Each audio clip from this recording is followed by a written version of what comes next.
నమస్తే. ప్రతి ఒక్కరికి పాన్ కార్డ్ తప్పకుండా ఉంటుంది. పాన్ కార్డ్ విషయంలో కొన్ని పొరపాట్లు చేయడం కూడా మంచిది కాదు. పాన్ కార్డ్ ఉండడం వల్ల చాలా లాభాలుంటాయి.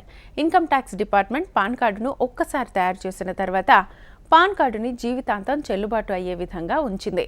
కాబట్టి పాన్ కార్డుకి ఎక్స్పైరీ డేట్ అంటూ ఏమీ ఉండదు. ఎప్పుడైనా సరే చెల్లుబాటు అవుతుంది. జీవితాంతం అది చెల్లుబాటు అవుతూనే ఉంటుంది.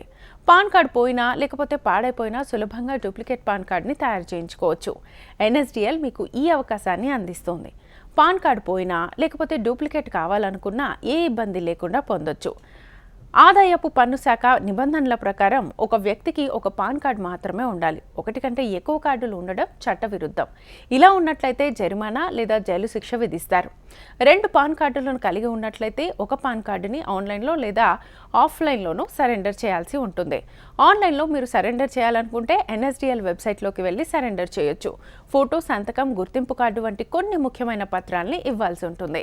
సరెండర్ కోసం రుసుమును చెల్లించాల్సి ఉంటుంది. చెల్లింపు తర్వాత మీరు రసీదును పొందవచ్చు. ఈ రసీదును భద్రంగా ఉంచుకోవాలి. ఇక సరెండర్ చేసిన తర్వాత 2 ఫోటోగ్రాఫ్స్ని రసీదు కాపీతో పాటు ఎన్ఎస్డిఎల్ కార్యాలయానికి పంపించాల్సి ఉంటుంది.